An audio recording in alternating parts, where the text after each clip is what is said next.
सभी श्रोताओं को हमारा नमस्कार।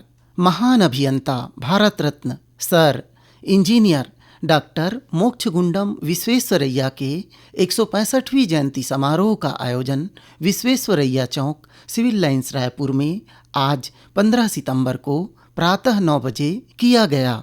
संयुक्त अभियंता आयोजन समिति के तत्वावधान में आयोजित इस कार्यक्रम की मुख्य अतिथि श्रीमती मीनल चौबे, महापौर रायपुर, और कार्यक्रम की अध्यक्षता छत्तीसगढ़ विद्युत नियामक आयोग के अध्यक्ष श्री हेमंत वर्मा ने की। एम विश्वेश्वरैया की प्रतिमा पर माल्यार्पण के साथ ही कार्यक्रम की शुरुआत हुई। श्री लक्ष्मीकांत अग्रवाल ने एम विश्वेश्वरैया के जीवन के महत्वपूर्ण पहलुओं पर प्रकाश डालते हुए कहा, महान अभियंता डॉक्टर एम विश्वेश्वरैया का जन्म 15 सितंबर 1861 को मैसूर राज्य पे हुआ था। वे इतने मेधावी थे कि 32 वर्ष की उम्र में ही सहायक अभियंता के रूप में अपनी टेक्नोलॉजी को दूर जन जन तक पहुंचाने के लिए सिंधु नदी के जल वितरण की व्यवस्था की और वितरण प्रणाली को सुचारू रूप से दुरुस्त करते हुए कोल्हापुर झील का पुनर्निर्माण करवाया। सिंचाई में पानी व्यर्थ न हो, इसके लिए ब्लॉक पद्धति की खोज, बांधों से पानी बेकार न हो, इसके लिए इस्पात के जलद्वारों का आविष्कार, अंदन बंदरगाह जो रेगिस्तान में स्थित है के पेयजल पूर्ति हेतु 60 मील दूर से एक योजना को अंजाम दिया। इन कार्यों से तत्कालीन अंग्रेज अधिकारी भी इतने प्रभावित हुए कि प्रशंसा किए बिना न रह सके। उल्लेखनीय प्रतिभा के कारण शासकीय सेवा में इनकी निरंतर उन्नति होती गई और जब इन्हें मुख्य अभियंता के पद से पदोन्नत होने का अवसर मिला। उस समय बम्बई प्रांत में नियम था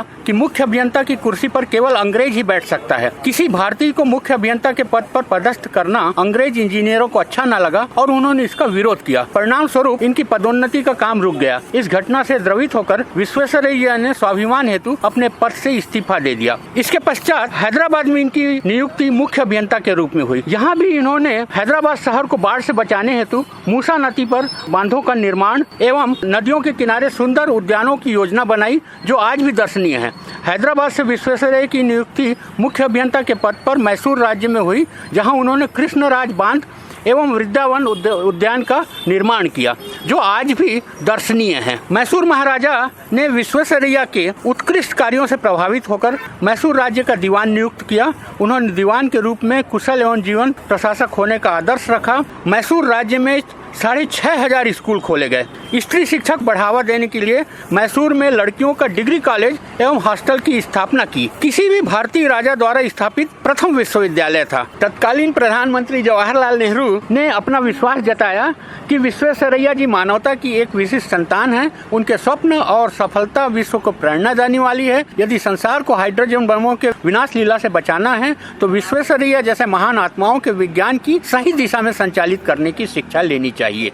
श्री पी के खरे ने इस आयोजन के संबंध में कहा, विश्वेश्वरैया जी को सभी इंजीनियर्स जो है आज के दिन पे उन्हें नमन करते हैं। वे इस देश के महान अभियंता रहे हैं। ऐसे व्यक्तित्व अभियंता का है जिसे भारत रत्न भी प्राप्त हुआ है और सर की उपाधि भी प्राप्त हुई है और उन्होंने पीएचडी भी इंजीनियरिंग फील्ड में की है। यहाँ इनकी जयंती मनाई जा रही है। आज इनकी 165वीं जयंती है। सभी विभाग, PWD, irrigation, Akashvani, Doordarshan, BSNL, railway, औद्योगिक के समस्त संस्थान, मतलब कोई भी अभियंता जो अभियंता है वो इस कार्यक्रम के आयोजन समिति का सदस्य है और वे सभी मिलकर अपने सहयोग से उत्साहपूर्वक इस दिवस का आयोजन करते हैं। हम अपने जितने भी संगठन इस संयुक्त अभियंता में जुड़े हुए हैं उनके एक एक संगठन से जो उनके संगठन पर या उनके विभाग में उत्कृष्ट कार्य किया है उनको हम उत्कृष्ट अभियंता के सम्मान से सम्मानित करते हैं।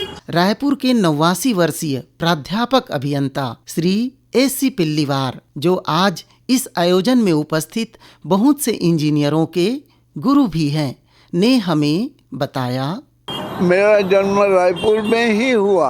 अमीनपाड़ा, रायपुर, 20 नवंबर 1936 ये मेरी जन्म तिथि है और मेरी प्रारंभिक शिक्षा रायपुर में हुई और इंजीनियरिंग उस समय क्या था, सीपीएन बेलार होने के कारण केवल एक इंजीनियरिंग कॉलेज जबलपुर में था और एक मेडिकल कॉलेज नागपुर में और एडमिशन भी बहुत कम होते थे। एडमिशन बहुत टफ था उसके बावजूद जबलपुर इंजीनियरिंग कॉलेज में मेरा एडमिशन हो गया था और बहुत अच्छे नंबरों के साथ हुआ। 1955 में मैं वहाँ भर्ती हुआ। उन दिनों मैट्रिक के बाद नहीं होता था, इंटरमीडिएट साइंस करना पड़ता था और उसके बाद फिर इंजीनियरिंग 1959 में किया। तो मैं प्राध्यापक जैसे ही बना, सबसे पहले मैंने जो मुझे काम मिला वो एक बहुत मशहूर बिजली कंपनी है इंडिया की, उनके एमडी ने मुझे मुंबई बुलाया और उनसे बातचीत तय हो गई और मैंने नौकरी छोड़ दी। और उसके बाद जो कंसल्टेंसी में काम चालू किया, आज भी मेरे पास सलाह लेने के लिए लोग आते हैं, इसका मुझे बहुत आनंद है। और आज छत्तीसगढ़ में जितनी बड़ी इंडस्ट्री है वो ऐसी कोई नहीं है जहाँ पे मैंने काम नहीं किया। और ख़ासकर कुछ इंडस्ट्री में तो किसी ने किया सिवाय मेरे, जैसे textile industry.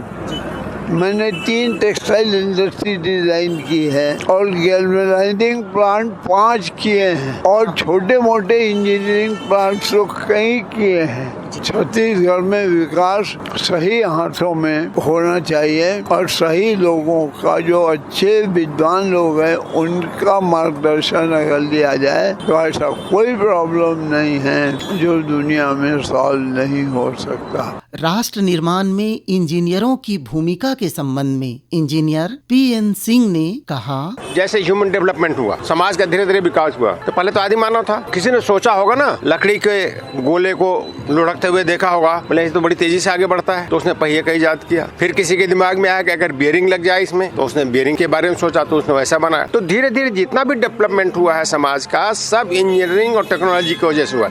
If technology is not there, there is no develop. आज देखिए जो भी डेवलपमेंट हो रहा है, भारत के लोग अंतरिक्ष में पहुंच रहे हैं, कंप्यूटर में क्रांति आ रही है, कम्युनिकेशन में कितना, अब तो आर्टिफिशियल इंटेलिजेंस आ गया, तो तमाम चीजों को रिप्लेस कर देगा। तो डेवलपमेंट क्यों हो रहा है? सब टेक्नोलॉजी से। इवन मेडिकल साइंस में आज तो आप समझिए कि कोई भी मेडिकल का कोई भी ट्रीटमेंट आजकल तो बिना इंजीनियरिंग के, बिना बायोमेडिकल को होते ही नहीं। हर चीज में ये टेस्ट कराओ, MRI कराओ, ये तो सब इंजीनियरिंग ही है ना। स्वतंत्र भारत में पहले प्रधानमंत्री पंडित जवाहरलाल नेहरू ने स्टार्ट यहीं से किया कि साहब में बड़े बांध कौन बनाएगा? इंजीनियर बनाएगा। सर्वे कौन करेगा? इंजीनियर करेगा।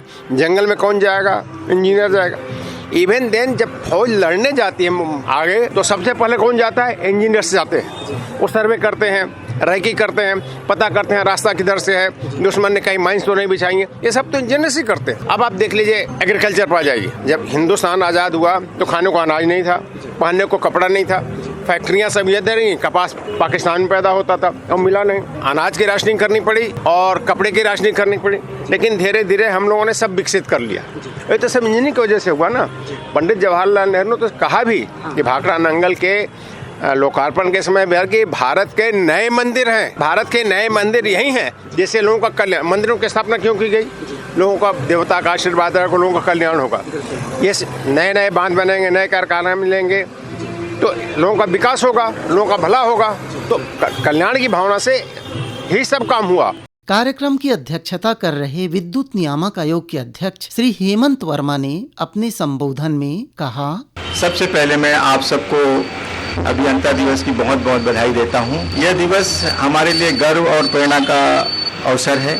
विश्वेश्वरैया जी केवल एक महान अभियंता नहीं थे, बल्कि एक कुशल प्रशासक और प्लानर कह लेंगे, जो प्लानिंग के लिए बहुत एक्सपर्ट माने जाते हैं, और सच्चे राष्ट्रभक्त भी थे। उन्होंने अपने जीवन से सिद्ध किया कि कल्पनाशीलता और अनुशासन से सब कुछ प्राप्त किया जाता है, कि इंजीनियर्स केवल ढांचा और परियोजनाएं ही नहीं बनाता, बल्कि वो राष्ट्र का निर्माता भी होता है। उनकी कार्यशैली यह सिखाती है कि अगर कल्पनाशीलता, विज्ञान और अपने अनुशासन को अगर जीवन में उतारें तो सब कुछ प्राप्त किया जा सकता है। साथियों, मुझे बताते हुए अत्यंत गौरव है, रायपुर इंजीनियरिंग कॉलेज से ही पास आउट हुआ हूँ।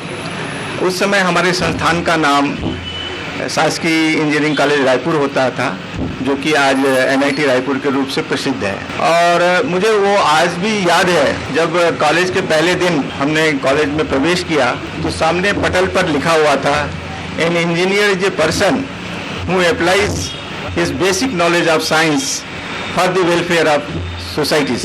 एक इंजीनियर, सच्चा इंजीनियर वही है जो अपने विज्ञान की जो नॉलेज है उसको समाज की सेवा में अर्पित करे। ये वाक्य उस समय मेरे मन में बैठ गया और मैं आज तक उसको अपने में उतारने की कोशिश करता हूँ कि जहाँ तक हो मैं अपने अनुभव का उपयोग समाज के प्रति कर सकूं और विज्ञान की सेवा कर सकूं। आज मैं जहाँ तक पहुँचा हूँ उसमें उस अमूल्य वाक्य का बहुत बड़ा योगदान है। साथियों, इस 21वीं सदी में हमारे इंजीनियर्स की चैलेंजेस भी बहुत हो गई हैं, क्योंकि लगातार हमारे विज्ञान के क्षेत्रों में, हमारे रिस्पेक्टिव जो क्षेत्र में जहाँ जहाँ हम लोग काम कर रहे हैं वहाँ नए नए इनोवेशंस आ रहे हैं, AI भी प्रवेश कर चुका है, तो हमारी चैलेंजेस बहुत ज़्यादा बढ़ गई है। जैसे कि साथ ही हम जैसे विद्युत क्षेत्र में कहते हैं, हमें आजकल स्मार्ट मीटर्स और अनमैन्ड ग्रिड्स की परिकल्पना शुरू हो गई है, और इन सब को कार्य करते समय हमें ये भी ध्यान रखना होता है कि हम पर्यावरण के प्रति भी हम निष्क्रिय ना हो। जैसे अगर हम एनर्जी क्षेत्र में देखते हैं तो हमें कोयले के उत्पादन को कम करके धीरे धीरे हम गैर परंपरागत ऊर्जा की ओर जा रहे हैं, जिसमें कि हम सोलर के ऊपर में काम कर रहे हैं, PM सूर्यघर योजना का ऊपर। बेसिकली यही है, हमारे सर विश्वेश्वरैया जी की को सच्ची श्रद्धांजलि और याद करने का सच्चा तरीका यही है कि उनके बनाए रास्ते पे चलकर हम भारतवर्ष का नवनिर्माण करें। कार्यक्रम की मुख्य अतिथि महापौर श्रीमती मीनल चौबे ने अपने उद्बोधन में कहा, महान अभियंता भारत रत्न डॉक्टर विश्वेश्वरैया की जयंती पर आज इस गौरवमयी मंच पर हम सबके बीच उपस्थित आदरणीय वर्मा सर जी, आदरणीय चंद्रवंशी सर जी, आदरणीय सिंह सर जी, और लास्ट बट नॉट लिस्ट मुझे तो देख के ऐसा लग रहा है आप सभी लोगों के बीच में पितामह आदरणीय श्री पुल्लेवाल सर जी यहाँ पर उपस्थित हैं। मंच के सामने की ओर में उपस्थित सभी अभियंतागण और बहुत बड़े बड़े वरिष्ठ भी यहाँ पर उपस्थित हैं, बहुत ज्ञानी लोग यहाँ पर उपस्थित हैं जो हमारे शहर को आकार दे रहे हैं।